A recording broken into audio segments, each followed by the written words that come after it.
I, in the 11 years I've been on, have never responded to an ice rescue call. Now I need to knock on wood. We are always equipped and ready to do it. That's why we refresh once a year. This training, obviously, if they're under the ice, we can't do much about it. But if we can see them, we can get them.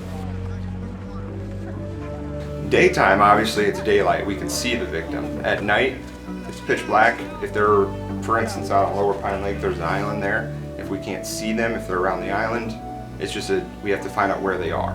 If the 911 dispatch comes in, they just say there's somebody on the ice.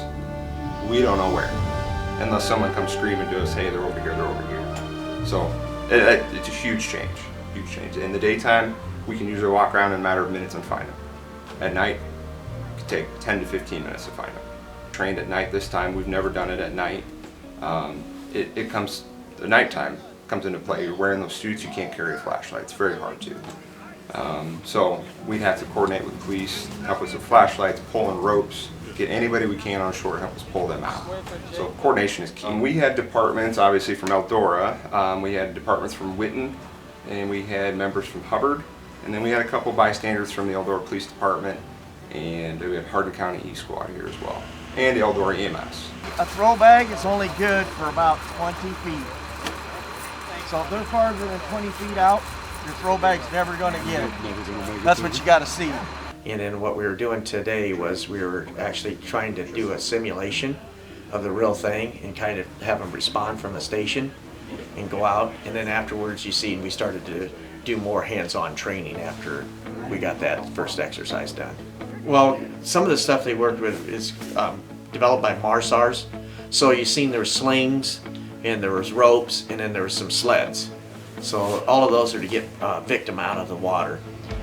From the basic of just going in there and putting a sling and you pulling them out with a rope, to taking a sled and actually putting them on a sled or not a backboard, but similar to a backboard, and then also into a Stokes basket, which was able to drag them out that way. They were in ice suits.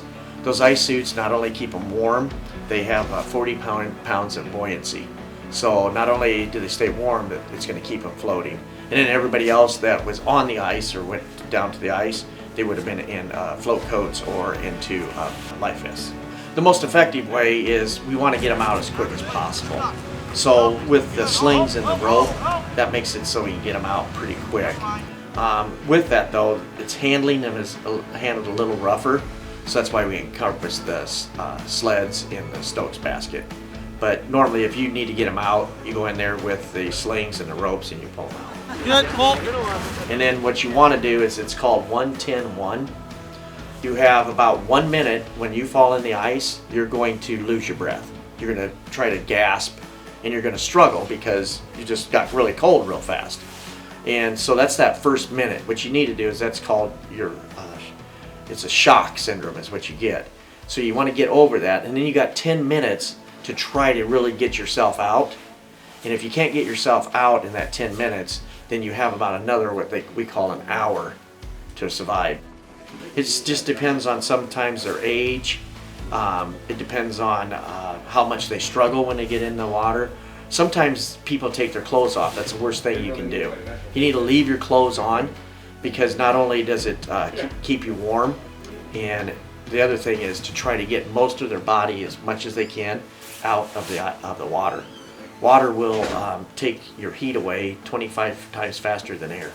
Try to keep your arms out in front of you, because a lot of times if your arms are out, it's a bad way to say it, but they're going to freeze first and they're not going to move.